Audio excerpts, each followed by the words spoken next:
신앙에 있어서 중요한 것은 진심이 아니라 내용입니다. 사도신경은 삼위 하나님에 대한 올바른 지식을 종말론적인 관점에서 고백하고 있습니다. 많은 교회에서 예배 시간에 이 사도신경을 고백합니다. 하지만 대부분 그 내용을 알지 못하고 주문을 외우듯이 고백하고 있죠. 그로 인해 발생하는 문제는 매우 심각합니다. 우리가 이 사도신경에서 고백하는 신앙의 내용만 알고 있어도 이단에 빠질 일은 없을 것입니다. 한국에서 규모가 있는 이단들은 대부분 이 삼위일체나 혹은 종말론을 왜곡해서 자신들의 교리를 만들고 있기 때문이죠. 그런데 이보다 더 심각한 문제가 있습니다. 그것은 교인들이 신앙의 고백과 삶이 일치하지 않는 것입니다. 그래서 저는 이번 사도신경 강의의 초점을 여기에 맞췄습니다. 사도신경으로 고백하는 내용이 무엇인지를 바르게 알고 그 신앙의 고백대로 살아가는 삶이 어떤 것인지를 배우고 또 실천할 수 있도록 말이죠. 지난주와 오늘은 이 사도신경 강해를 마무리하면서 우리가 아멘하는 내용이 무엇이어야 하는지에 대해서 함께 알아보고 있습니다. 성경의 마지막 장인 이 요한계시록 22장을 통해서 이 마지막 때를 살아가는 우리를 향한 하나님의 말씀을 듣는 시간이 되기를 간절히 소망합니다. 먼저 10절을 보실까요? 10절에서 주님은 때가 가까웠다라고 말씀하십니다. 어떤 때를 말씀하시는 걸까요? 바로 주님께서 다시 오실 때를 말씀하시는 것입니다. 심판과 부활이 가깝다는 것이죠. 같은 의미로 밑에 12절을 보시면 주님께서 속히 오겠다라고 말씀하십니다. 이것을 본문에서 세 번이나 반복해서 강조하실 정도로 확실하고 중요한 약속인 것이죠. 그리스도인들은 이 약속에 아멘 합니다. 다시 말해서 그리스도께서 속히 오실 것을 믿고 그 때가 가까웠음을 믿으며 사는 것이죠. 불신자들은 이 약속을 믿지 않습니다. 역사나 과학을 근거 삼아서 이 약속이 거짓말이라고 비난을 하곤 하죠. 속히 오겠다고 말해놓고 2000년이나 지났다. 때가 가깝다고 말해놓고 왜 아직도 그때가 오지 않았냐? 라면서 말이죠.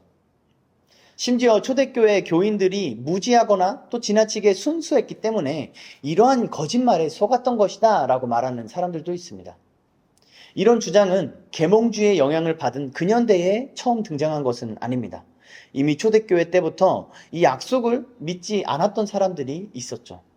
사도 베드로는 이러한 불신자들을 언급하면서 그들의 완악함을 고발합니다. 베드로후서 3장 말씀인데요. 먼저 이것을 알지니 말세에 조롱하는 자들이 와서 자기의 정욕을 따라 행하며 조롱하여 이르되 주께서 강림하신다는 약속이 어디 있느냐? 조상들이 잔후로부터 만물이 처음 창조될 때와 같이 그냥 있다 하니 이는 하늘이 옛적부터 있는 것과 땅이 물에서 나와 물로 성립된 것도 하나님의 말씀으로 된 것을 그들이 일부러 잊으려 함이로다. 주 예수의 재림을 믿지 않는 것을 여기서 베드로는 사람의 마음의 정욕과 관련하여서 이야기합니다. 여기서 정욕은 자기 삶의 주인이 자기 자신이라는 것, 자기의 마음대로 하고 싶은 그 욕구를 의미하는 것입니다. 사람들 속에는 정도의 차이가 있지만 누구나 다 이러한 정욕이 있습니다. 그래서 남의 참견이나 훈수에 기분 나빠하는 것이죠. 순종을 굴욕적으로 여기고 또 명령을 듣는 걸 불쾌해하는 것도 이러한 이유 때문입니다. 내가 내 삶의 주인이라는 의식, 그 정욕이 우리 안에 있기 때문인 것이죠. 악인들은 특히나 이 정욕이 강합니다. 그래서 자신을 심판하고 자신의 생명을 좌우할 수 있는, 결정할 수 있는 존재가 등장한다는 것을 부정하고 거부하고 싫어하는 것입니다. 이 정욕이 복음을 거부하는 이유이기도 합니다. 복음의 첫 문장에서 회개를 말하기 때문이죠. 복음은 정욕을 꺾고 자기의 주권을 버리라고 명령합니다. 그것이 회개라는 말의 의미죠. 그래서 복음이 죄인들에게 바르게 선포될 때마다 선명한 거절과 반대가 나타나는 것입니다. 죄인들은 마치 질병에 걸려 괴로워하면서도 쓴 약을 입에 넣기를 거부하는 어린 아기와 같습니다. 하지만 그 아기를 사랑하는 부모라면 어떻게 해서든지 그 약을 먹게 하겠죠. 마찬가지로 하나님께서 택하셔서 사랑하시는 그의 자녀들은 복음을 받아들이게 됩니다. 사람은 자기의 정욕을 스스로 이길 수 없습니다. 그러니 자기 정욕을 거스르고 이 복음을 받아들이는 것은 기적인 것이죠. 아이가 나이를 먹으면서 자라난다고 해서, 성숙해진다고 해서 쓴 약이 달콤해지는 것은 아닙니다. 여전히 쓴 약이죠. 신앙이 성숙해도 복음은 여전히 쓴맛을 냅니다. 우리 속에 여전히 죄가 있기 때문입니다. 하지만 그리스도인은 복음이 나를 살게 한다, 나를 건강하게 한다라는 사실을 깨닫고 경험했고 또 믿기 때문에 입에 쓰더라도 복음을 받아들이는 성숙함을 갖추게 되는 것입니다. 예수님께서 재림하실 때가 가까웠다는 말씀 역시 우리에게 쓴맛을 내는 복음입니다. 그러나 이 약속을 믿음으로 사는 것이 우리를 살게 합니다. 우리를 건강하게 합니다. 예수를 믿는다는 것은 당연히 이 쓴맛을 내는 복음에 아멘 하는 것이겠죠. 하지만 실상은 그렇지 않습니다. 예수를 믿는다는 사람들 중에도 때가 가까웠다는 약속을 믿지 않는 자들이 있다는 것이죠. 마태복음 24장에서 예수님은 이렇게 말씀하셨습니다. 만약 그 악한 종이 마음에 생각하기를 주인이 더디 오리라 하여 동료를 때리며 술 친구들과 더불어 먹고 마시게 되면 생각하지 않은 날 알지 못하는 시각에 그 종의 주인이 이르러 엄히 때리고 외식하는 자가 받는 벌에 처하리니 거기서 슬피 울며 이를 갈리라. 복음이 우리에게 쓴 이유는 우리가 죄인이기 때문입니다. 문제는 죄인인 우리에게 있는 것이죠. 그러니 당연하게 우리의 죄 문제를 해결해야 될 것입니다. 그런데 반대로 복음을 편집하는 이상한 일이 발생했습니다.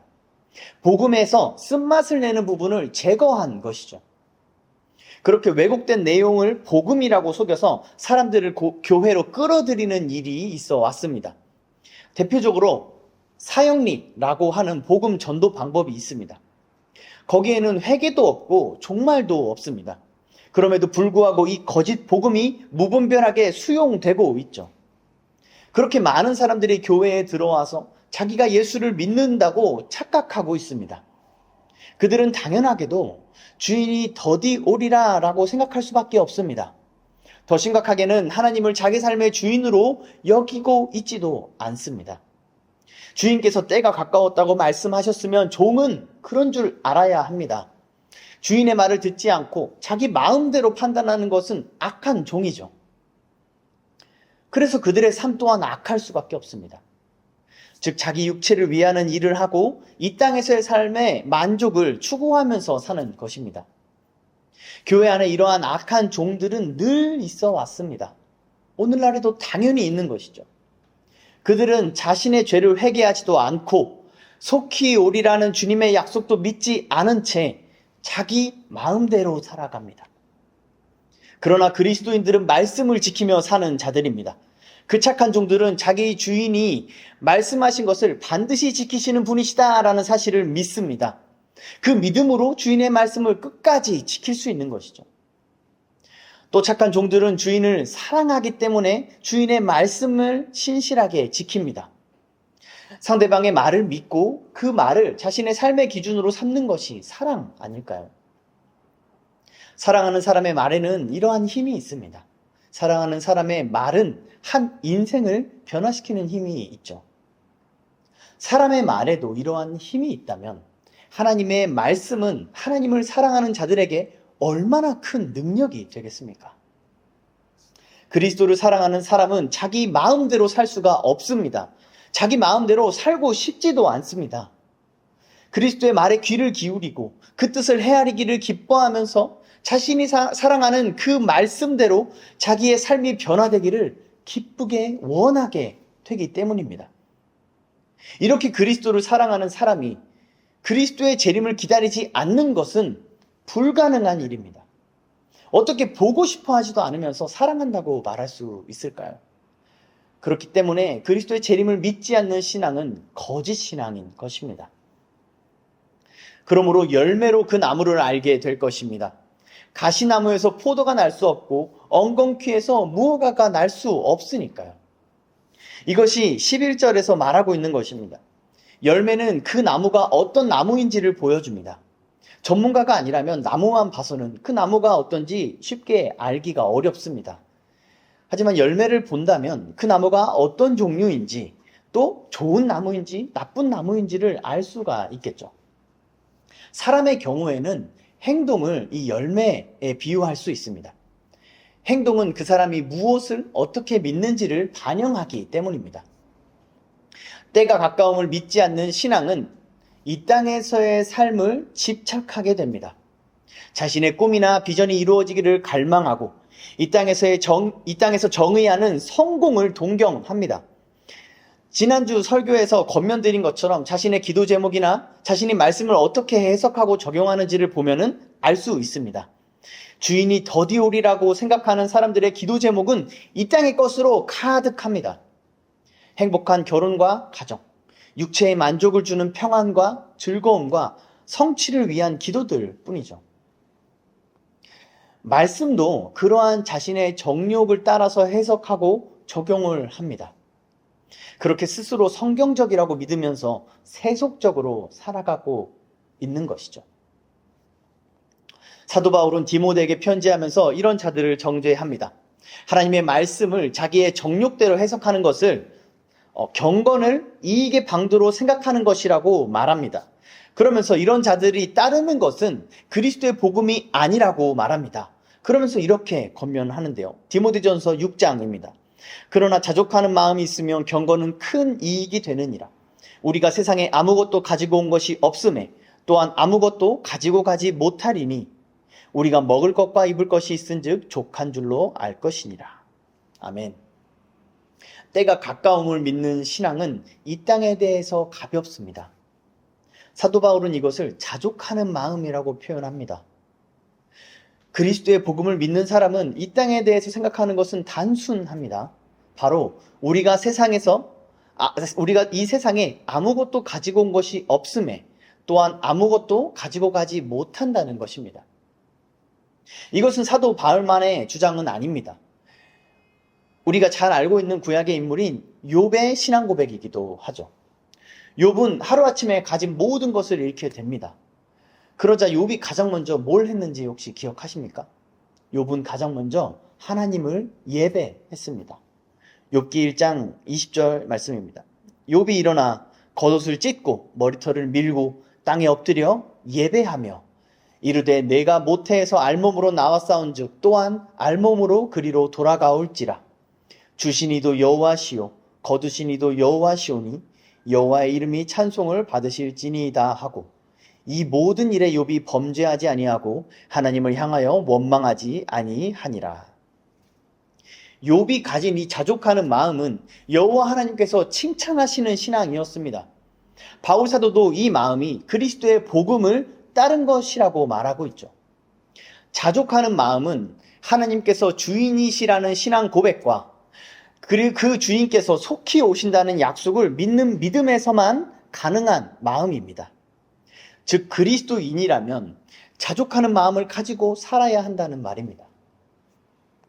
이처럼 자족하는 마음은 이 땅의 것들에 대해 집착하지 않는 태도에서 드러납니다.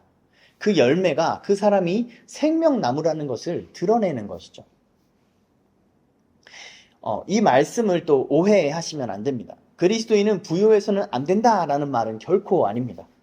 초대교회 때부터 교회에는 부자와 권력자들이 많이 있었고 교회 역사에 보면은 그들의 역할은 매우 중요했습니다.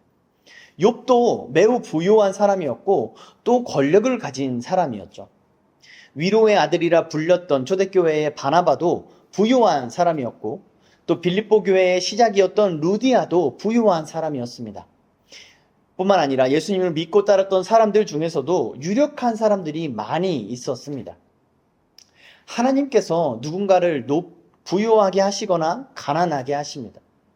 사람들 가운데 높이시거나 낮추시는 것도 하나님께서 하시는 일입니다. 그리스도인들은 이런 일을 행하시는 하나님의 주권을 믿는 것입니다. 주시니도 여호와시요 거두시니도 여호와시다라고 고백한 욥처럼 말이죠. 여기서 오늘 문제 삼고 있는 것은 뭐냐면 하나님의 뜻과 상관없이 자신의 정욕을 따라서 부하려고 하는 것입니다.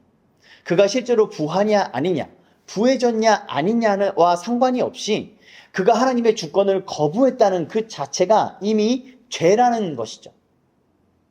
사도 바울은 이어서 디모데에게 이렇게 권면합니다. 부하려 하는 자들은 시험과 올무와 여러 가지 어리석고 해로운 욕심에 떨어지나니 곧 사람으로 파멸과 멸망에 빠지게 하는 것이라.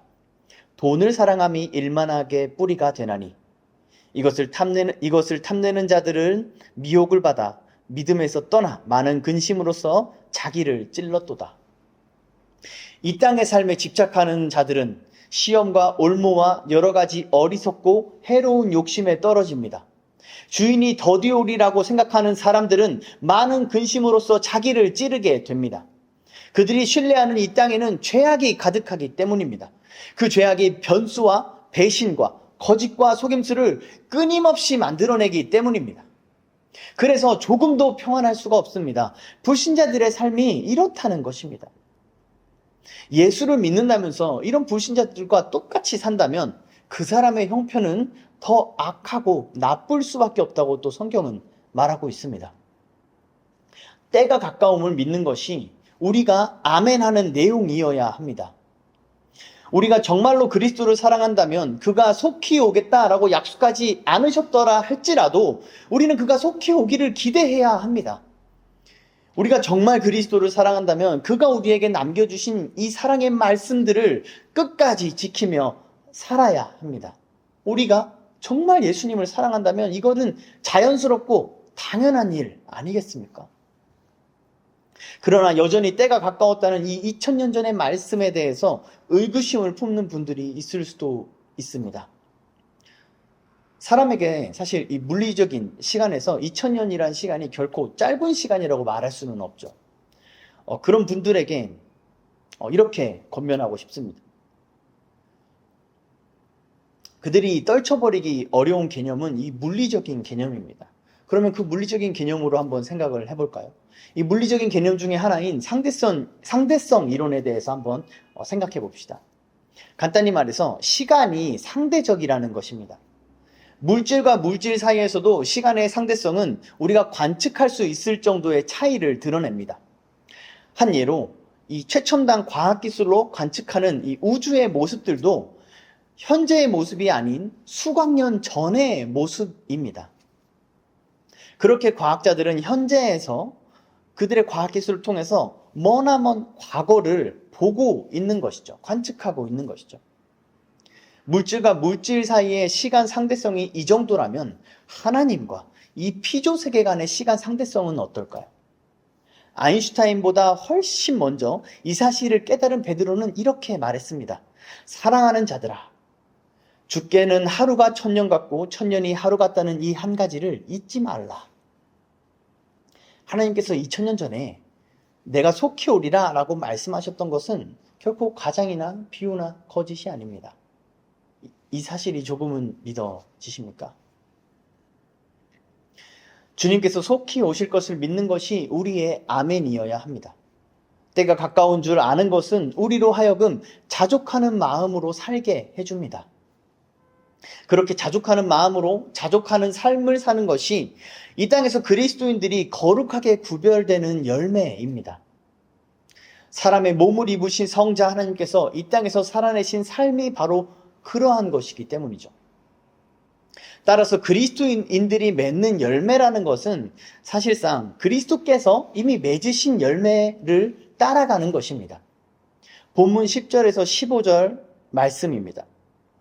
또 내가 말하되 이 두루마리의 예언의 말씀을 임봉하지 말라. 때가 가까우니라. 불의를 행하는 자는 그대로 불의를 행하고 더러운 자는 그대로 더럽고 의로운 자는 그대로 의를 행하고 거룩한 자는 그대로 거룩하게 행하라. 보라 내가 속히 오리니 내가 줄 상이 내게 있어 각 사람에게 그가 행한 대로 갚아주리라. 나는 알파와 오메가요 처음과 마지막이요 시작과 마침이라.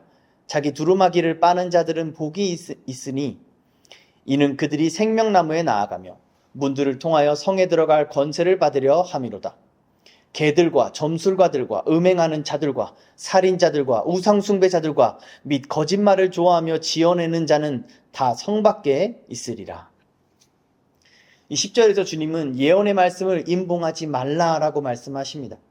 지난주에 설명드린 것처럼 이 본문은 구약을 배경으로 하고 있습니다. 주님은 다니엘 12장에서 이 글을 봉함하라 라고 말씀하셨습니다. 그것을 그리고 그리스도께서 오셔서 이렇게 봉해진 말씀의 인을 떼셨습니다. 그렇게 하나님의 말씀이 우리에게 계시된 것이죠. 사도 요한은 그 장면을 계시록 5장에서 이렇게 기록합니다. 그 어린 양이 나아와서 보좌에 앉으신 이의 오른손에서 두루마리를 취하시니라. 그 두루마리를 취하심에 네 생물과 24 장로들이 그 어린 양 앞에 엎드려 각각 검은고와 향이 가득한 금대접을 가졌으니 이 향은 성도의 기도들이라. 그들이 새 노래를 불러 이르되 두루마리를 가지고 그 인봉을 떼기에 합당하시도다. 일찍이 죽임을 당하사 각 족속과 방언과 백성과 나라 가운데서 사람들을 피로 사서 하나님께 드리시고 그들로 우리 하나님 앞에서 나라와 제사장들을 삼으셨으니 그들이 땅에서 왕노릇 하리로다 하더라. 여기서 그리스도께서 말씀의 인봉을 떼시기에 합당하신 이유를 말합니다. 그리스도께서 일찍이 죽임을 당하사 각 족속과 방언과 백성과 나라 가운데서 사람들을 피로 사서 하나님께 드리셨기 때문이라고 말이죠. 이것이 그리스도께서 맺으신 구원이라는 열매입니다. 이 열매는 피 흘리고 죽임당하는 고통을 통해 결실한 것이죠. 때가 가까움을 믿는 신앙은 이러한 그리스도의 고난에 참여하는 것입니다. 요한계시록은 성도를 고난을 끝까지 인내한 자라고 묘사합니다. 이처럼 성경은 고난이 없는 성도를 인정하지 않습니다. 또한 고난을 끝까지 견디지 못한 사람들도 성도라고 인정하지 않습니다. 이것은 너무나 당연한 것입니다. 그리스도를 사랑하는 사람은 그리스도의 말씀을 지키죠. 그 말씀이 우리를 그리스도 안으로 초대합니다. 이 그리스도는 어떤 분이십니까? 그리스도는 자기를 부인하시고 자기 십자가를 지셔서 피 흘리시며 고난을 당하셨고 고난의 절정인 죽임까지 당하신 분이십니다. 따라서 그리스도 안으로 초대한다는 것은 이 그리스도의 고난으로 초대한다는 말과 같습니다. 오직 이 길 말고는 구원에 이르는 길, 보좌에 앉으신 분께 이르는 길이 없기 때문입니다. 그래서 예수님은 이렇게 말씀하셨습니다. 누구든지 자기 십자가를 지고 나를 따르지 않는 자도 능히 내 제자가 되지 못하리라. 이 진리를 알았던 사도 바울은 적극적으로 고난에 참여하기를 바랬습니다. 그는 자신의 신앙을 빌립보서 3장에서 이렇게 고백합니다. 내가 그리스도와 그 부활의 권능과 그 고난에 참여함을 알고자 하여 그의 죽으심을 본받아 어떻게 해서든지 죽은 자 가운데서 부활에 이르려 하노니 내가 이미 얻었다 함도 아니요 온전히 이루었다 함도 아니라 오직 내가 그리스도께 잡힌 바 된 그것을 잡으려고 달려가노라. 같은 진리 안에 있었던 베드로도 성도들에게 이렇게 권면합니다. 베드로전서 4장입니다. 사랑하는 자들아, 너희를 연단하려고 오는 불시험을 이상한 일 당하는 것 같이 이상하게 여기지 말고 오히려 너희가 그리스도의 고난에 참여하는 것으로 즐거워하라. 이는 그의 영광을 나타내실 때에 너희로 즐거워하고 기뻐하게 하려 함이로다. 이처럼 기독교 신앙에서 고난은 빠질 수 없는 주제입니다. 필수 불가결한 것이고 신앙생활 내내 지속적인 것입니다. 오늘 본문 14절에서 성도들은 자기 두루마기를 빠는 자들이라고 부르고 있습니다. 이 또한 그리스도의 고난에 참여함을 의미하는 표현이죠. 요한계시록에서 이 표현은 십자가에 흘리신 보혈과 연관되어 있습니다. 그중 한 구절만 말씀드리자면 이렇습니다. 계시록 7장 말씀인데요. 내가 말하기를 내 주여 당신이 아시나이다 하니 그가 나에게 이르시되 이는 큰 환난에서 나오는 자들인데 어린 양의 피에 그 옷을 씻어 희게 하였느니라. 그리스도인들은 이 세상에서 자기 두루마기를 빠는 자들입니다. 그들은 어린 양의 피로 자기 두루마기를 씻어 희게 합니다. 세상은 죄로 가득합니다. 성경은 이 죄를 더러움, 오염으로 묘사하죠. 우리가 옷을 입고 생활을 하다 보면 옷은 자연스럽게 더러워지고 오염됩니다. 그러면 세탁을 해야죠.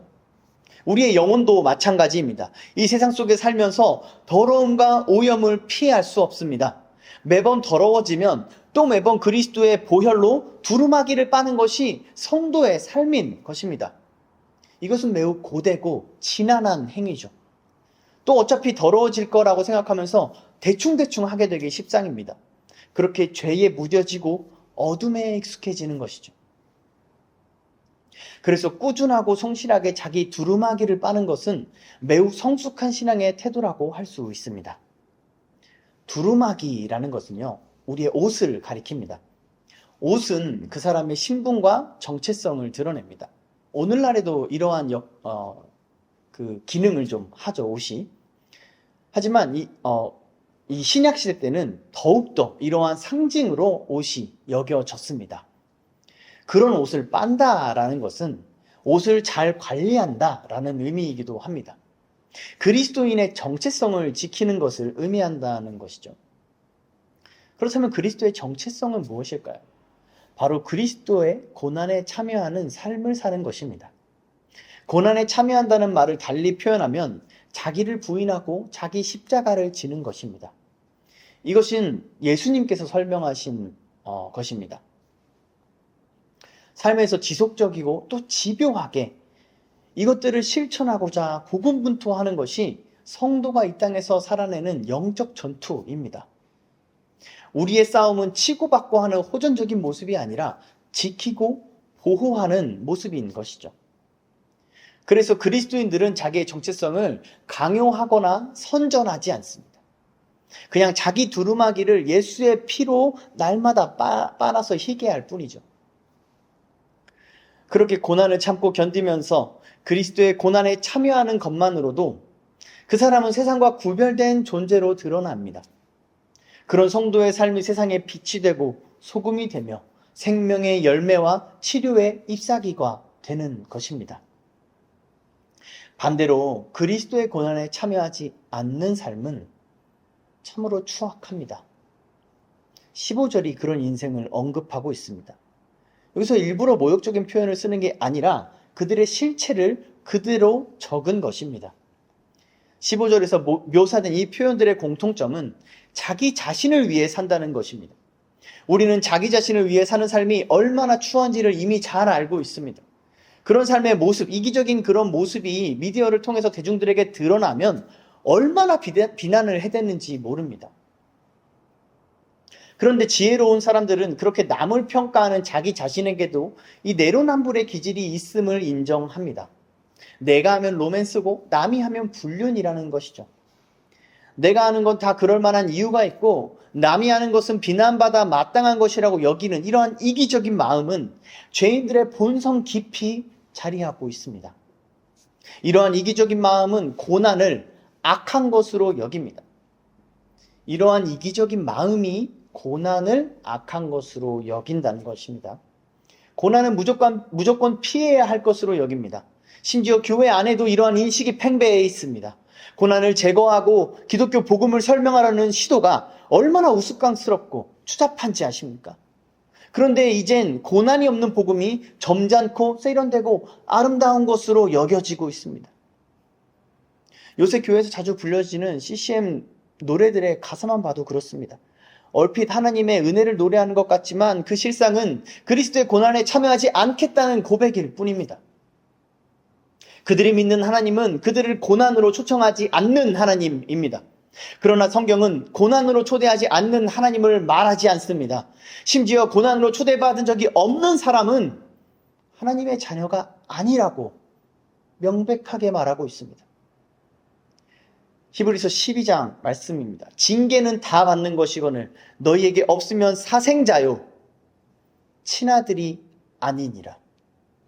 예수님을 사랑한다는 나의 진심이 나를 구원하지 못합니다. 마지막 날에 주님 앞에서 성도로 불리기를 원하신다면 오늘 우리는 그리스도의 고난에 참여해야만 합니다. 고난은 여러 모양이 있지만 궁극적으로는 그리스도의 재림을 기다리는 것입니다. 주님께서 다시 오실 것을 믿으며 기다리는 방법이 고난에 참여하는 것입니다. 그리스도의 고난에 참여하는 것은 곧 예수님을 따라 사는 것입니다. 말씀을 지켜 행하는 것이죠. 오늘을 내가 어떻게 살아갈 것인가? 내가 어떻게 오늘의 하루의 삶에서 고난에 참여할 것인가를 우리가 말씀을 읽을 때마다 질문하고 이 질문으로 해석하고 또 우리 삶에 적용해야 합니다. 사도 바울과 베드로와 예수님의 말씀을 따라서 적극적으로 고난에 참여하고자 하는 마음이 우리 안에 있어야 한다는 것입니다. 성령 하나님께서 우리로 말씀을 깨닫게 하시고 예수님을 닮게 하시는 사역은요, 바로 우리로 고난에 참여하게 하시는 것입니다.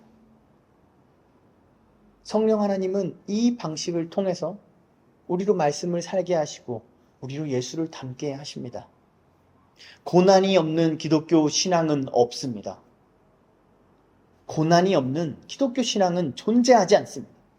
기독교 신앙에서 십자가를 빼놓을 수 있습니까? 계시록에서도 성도의 인내를 이렇게 설명합니다.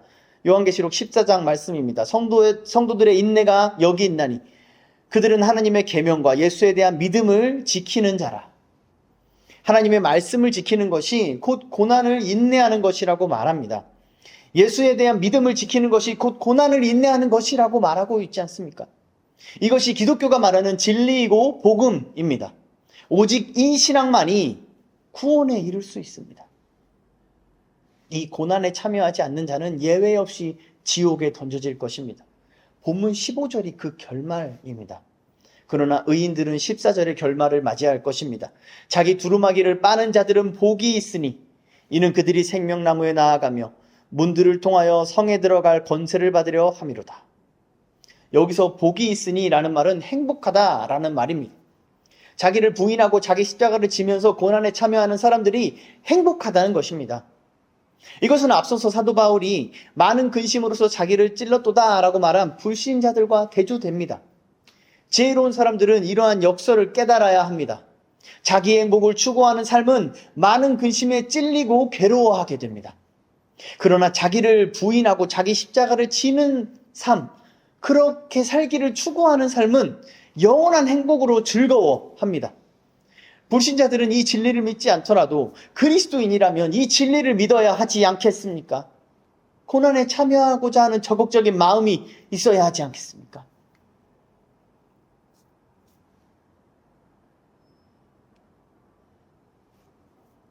이처럼 그리스도의 고난에 참여하는 성도들은 문들을 통과합니다. 그래서 그 성에 들어갈 권세를 받게 될 것입니다. 그날의 성도들은 시편 118편으로 하나님을 찬양하게 될 것입니다. 내게 의의 문들을 열지어다. 내가 그리로 들어가서 여호와께 감사하리로다. 이는 여호와의 문이라 의인들이 그리로 들어가리로다. 주께서 내게 응답하시고 나의 구원이 되셨으니 내가 주님께 감사하리로다. 건축자가 버린 돌이 집 모퉁이의 머릿돌이 되었나니 이는 여호와께서 행하신 것이요 우리의 눈에 기이한 바라. 이날은 여호와께서 정하신 것이라. 이날에 우리가 즐거워하고 기뻐하리로다. 사랑하는 성도 여러분, 여러분의 삶은 어떤 결말로 향하고 계십니까? 무엇에 대하여 아멘 하고 계십니까? 어떤 하나님을 믿고 계십니까? 여러분이 사랑한다고 고백하는 그 예수님은 여러분을 고난으로 초대하시는 예수님이 맞습니까? 본문 16절에서 21절을 제가 읽겠습니다. 나 예수는 교회들을 위하여 내 사자를 보내어 이것들을 너희에게 증언하게 하였노라. 나는 다윗의 뿌리요 자손이니 곧 광명한 새벽 별이라 하시더라. 성령과 신부가 말씀하시기를 오라 하시는도다. 듣는 자도 오라 할 것이요 목마른 자도 올 것이요 또한 원하는 자는 값없이 생수를 받으라 하시더라. 내가 이 두루마리의 예언의 말씀을 듣는 모든 사람에게 증언하노니 만약 누구든지 이것들 외에 더하면 하나님이 이 두루마리에 기록된 재앙들을 그에게 더하실 것이요 만일 누구든지 이 두루마리의 예언의 말씀에서 제하여 버리면 하나님이 이 두루마리에 기록된 생명나무와 및 거룩한 성에 참여함을 제하여 버리시리라. 이것들을 증언하신 이가 이르시되 내가 진실로 속히 오리라 하시거늘 아멘. 주 예수여 오시옵소서. 주 예수의 은혜가 모든 자들에게 있을지어다. 아멘. 성경을 마치면서 예수님은 자신이 누구인지를 선포하십니다. 예수님은 다윗의 뿌리요 광명한 새벽 별이십니다. 다윗의 뿌리라는 칭호는 예수님께서 모든 대적을 물리치시고 승리하시는 메시아이심을 드러내는 구약적인 표현입니다. 새벽별이라는 칭호는 예수께서 새 시대의 시작을 알리시는 빛이라는 구약적인 표현입니다. 이처럼 구약의 표현을 사용하신 이유는 예수님의 이러한 사역들이 언약을 따른 것임을 보여주기 위함입니다. 하나님의 약속은 신실하게 이루어졌고 앞으로도 신실하게 이루어질 것임이 확실함을 또 보여주는 것이죠. 그리스도인들은 바로 이 예수를 믿는 사람들입니다. 그래서 세상에서 그 어떤 권세와 능력 앞에서도 주눅들지 않습니다. 그리스도인은 승리자인 양 행세하는 이 세상이 패배하고 심판받을 자들임을 알기 때문입니다. 또한 현실에 안주하거나 또 절망하지도 않습니다. 이 어두운 시대가 속히 지나갈 것을 믿기 때문입니다. 그리스도인들은 믿음의 눈으로 이 어두운 하늘을 아름답게 물들이는 여명이 떠오르고 있음을 보기 때문에 그렇죠. 그래서 오늘을 인내할 수 있는 것입니다. 그것 또한 고난도 참고 견딜 수가 있는 것이죠. 우리가 예수께 나아가려면 이 예수를 믿어야 합니다. 예수님께서 자신을 천명하신 대로 믿어야지 자기 마음대로 편집하고 왜곡되어서는 안 되는 것이죠. 대표적인 편집은 아까 말씀드린 것처럼 고난이 없는 예수입니다. 우리에게 십자가를 우리에게 십자가를 지라고 하지 않는 존재, 우리가 십자가를 지기를 원치 않는 존재는 사탄, 마귀밖에 없습니다. 예수님은 나의 멍에를 메고 내게 배우라 라고 말씀하시는 분이니까요. 17절에서 오라 라는 명령도 성도들을 향한 것입니다. 성도는 전 생애에 걸쳐서 생명의 근원이신 보좌로 나아올 것을 명령받습니다. 지난주에도 말씀드린 것처럼 이 생명수는 하나님과의 영원한 교제 그리고 성령 하나님을 의미합니다. 하나님께서는 택하신 자들에게 성령을 주시고 성령께서는 성도들을 하나님의 보좌로 인도하십니다. 그 문은 좁고 그 길은 협착합니다. 따라서 오라는 초청은 온 인류를 향한 무제한적이고 보편적인 초청이 결코 아닙니다. 하나님께서 택하신 자들에게만 제한된 은혜롭고 영광스러운 초청인 것이죠. 성도를 향해 인내하라 라는 촉구인 것입니다. 성도들로 오라 라고 명령하시는 분은 일찍이 죽임을 당하신 어린 양이십니다. 그리스도께서 친히 고난받는 종이 되셔서 이 일을 이루신 것이죠. 그분께서 성도들을, 여러분들을 고난받는 종의 자리로 초대하십니다. 그 내용을 기록한 하나님의 말씀을 들으십시오. 그는 주 앞에서 자라나기를 연한 순 같고 마른 땅에서 나온 뿌리 같아서 고운 모양도 없고 품체도 없은즉 우리가 보기에 흠모할 만한 아름다운 것이 없도다. 그는 멸시를 받아 사람들에게 버림받았으며 간고를 많이 겪었으며 질고를 아는 자라. 마치 사람들이 그에게서 얼굴을 가리는 것 같이 멸시를 당하였고 우리도 그를 귀히 여기지 아니하였도다. 그는 실로 우리의 질고를 지고 우리의 슬픔을 당하였거늘 우리는 생각하기를 그는 징벌을 받아 하나님께 맞으며 고난을 당한다 하였도다. 그가 찔림은 우리의 허물 때문이요 그가 상함은 우리의 죄악 때문이라. 그가 징계를 받음으로 우리가 평화를 누리고 그가 채찍에 맞음으로 우리가 나음을 받았도다. 우리는 다 양 같아서 그릇 행하여 각기 제 길로 갔거늘 여호와께서 우리 모두의 죄악을 그에게 담당시키셨도다. 그가 곤욕을 당하며 괴로울 때에도 그의 입을 열지 아니하셨으며 마치 도수장으로 끌려가는 어린 양과 털 깎는 자 앞에서 잠잠한 양같이 그의 입을 열지 아니하였도다. 그는 곤욕과 신문을 당하고 끌려갔으나 그 세대 중에 누가 생각하기를 그가 살아있는 자들의 땅에서 끊어지만 마땅히 형벌받을 내 백성의 허물 때문이라 하였으리요. 그는 강포를 행하지 아니하였고 그의 입에 거짓이 없었으나 그의 무덤이 악인들과 함께 있었으며 그가 죽은 후에 부자와 함께 있었도다. 여호와께서 그가 상함을 받게 하시기를 원하사 질고를 당하게 하셨은즉 그의 영혼을 속건 제물로 드리기에 이르면 그가 씨를 보게 되며 그의 날은 길 것이요 또 그의 손으로 여호와께서 기뻐하시는 뜻을 성취하리로다. 여기서 여호와께서 그에게 상함을 받게 하시기를 원하사 라는 구절은요, 완곡한 번역입니다. 직역하자면 이렇습니다. 여호와께서 그를 부셔버리기를 기뻐하셨다, 원하셨다. 사랑하는 성도 여러분, 고난이 없는 기독교 신앙은 없습니다. 이것이 여러분이 믿는 복음입니까? 이것이 여러분이 믿는 하나님이 맞으신가요? 이 말씀에 아멘하는 우리 모두가 되기를 간절히 소원합니다. 왜냐하면 성경이 명백하게 계시하고 있는 이 하나님 말고 다른 하나님, 다른 예수를 믿는 사람들이 너무 많기 때문입니다. 오늘 본문 18, 19절은 하나님의 말씀을 왜곡하고 훼손하는 것에 대한 경고입니다. 여기서 우리가 기억해야 하는 것은요, 지금 이 경고를 교회 안에 있는 사람들에게 하고 있다는 것입니다. 이 경고는 신명기의 경고를 따르고 있습니다. 신명기에서도 이 경고는 이스라엘 공동체를 향하는 말씀입니다. 하나님을 믿고 광야 40년을 따랐던 사람들 중에도 하나님의 말씀을 왜곡하고 훼손하려는 자들이 있었기 때문입니다. 교회도 마찬가지입니다. 예수를 믿는다고 평생을 교회를 다닌 사람들 중에도 하나님의 말씀을 왜곡하고 훼손하는 자들이 있습니다. 우리는 이 사실을 알아야 합니다. 그 악한 자들은 하나님의 말씀에 무엇을 더하거나 제거합니다. 아까 말씀드린 것처럼 고난을 제거하는 것도 여기에 해당합니다. 예수님이 오셨기 때문에 구약의 율법을 더 이상 지킬 필요가 없다라고 말하는 율법 폐기론도 여기에 해당합니다.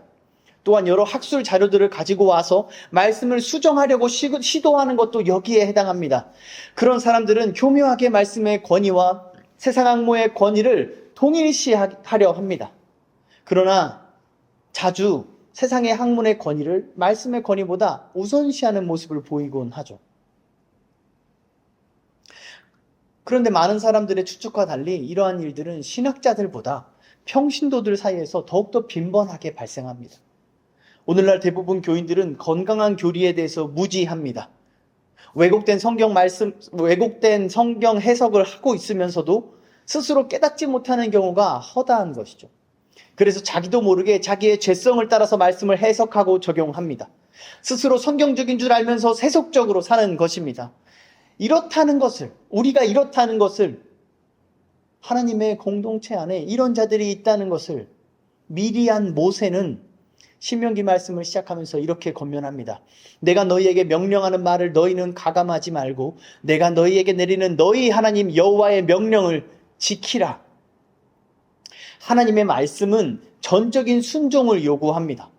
전적인 순종이 아니면 그 신앙 고백은 거짓으로 드러날 것입니다. 왜냐하면 전적인 순종은 고난을 끝까지 견디는 것을 뜻하기 때문이죠. 순종은 충성과 같습니다. 그것은 끝까지 지켜졌을 때에야 비로소 가치가 있는 것이죠. 끝까지 충성해야 충성했다고 말할 수 있는 것이고, 끝까지 순종해야 순종했다고 말할 수 있는 것입니다. 끝까지 이르지 못하는 것을 우리는 배신이라고 말하죠. 하나님께서 택하셔서 성령을 주신 사람들은 끝까지 순종합니다. 성령께서 그들을 포기하지 않으시고 끝까지 인도하시기 때문입니다. 그래서 성령 하나님은 그 사람을, 성령의 사람을 말씀을 지키는 사람으로, 그리스도의 고난에 참여하는 사람으로, 그 고난을 끝까지 인내하는 사람으로, 그리고 그리스도를 사랑하는 사람으로 만드십니다. 그래서 그 사랑하는 분께서 속히 오실 것을 믿음으로 기다릴 수 있도록 해주시는 것이죠. 우리가 지금까지 살펴본 사도신경은 삼위 하나님을 종말론적인 관점에서 고백하고 있습니다. 이 신앙 고백에 동의하고 이 신앙을 삶으로 살아내는 사람만이 마지막 날에 성도라고 불릴 것입니다. 성도들의 열매는 인내의 열매요, 고난의 열매입니다. 그리스도의 피로 날마다 자기 옷을 빨 만큼 그리스도와 아주 깊고 진한 관계를 맺고 있는 것이죠. 고난은 그리스도인의 표지입니다. 그러나 우리는 이 땅에서 성공과 형통함을 그리스도인의 표지로 착각하는 경우가 너무나도 많습니다. 교회의 성도 수와 헌금 액수가 많을수록 하나님께서 크게 쓰시는 목사, 하나님께서 크게 쓰시는 교회라고 말합니다. 인기가 많고 유명해서 여러 캠프와 또 여러 교회에서 강사로 초청되는 사람을 하나님께서 귀히 쓰시는 사람이라고 말하죠. 뿐만 아니라 우리는 유명한 연예인들이, 인플루언서들이 기독교인이라는 사실에 흐뭇해하고 뿌듯해합니다. 사랑하는 성도 여러분, 고난받는 종은 누굽니까? 우리를 고난으로 초대하시는 주님의 음성을 듣는 사람은 어디에 있습니까?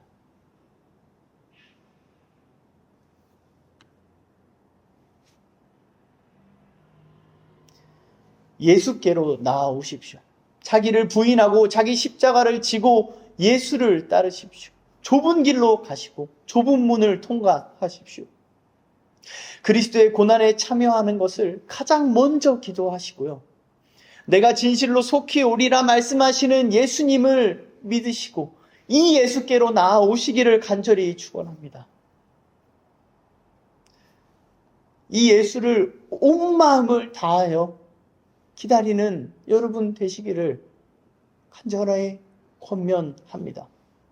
저는 우리가요, 이 예수를 기다리다가 상사병이라도 걸렸으면 좋겠습니다. 아멘 주 예수여 오시옵소서라고 날마다 눈물로 기도하는 우리가 되면 좋겠습니다. 본문에서 3번이나 강조하고 있는 이 약속, 내가 진실로 속히 오리라는 약속을 우리가 아멘 할 때마다 생각하면서 붙잡았으면 좋겠습니다. 우리가 그리스도인이라면, 성도라면 우리의 아멘은 종의 아멘이어야 합니다.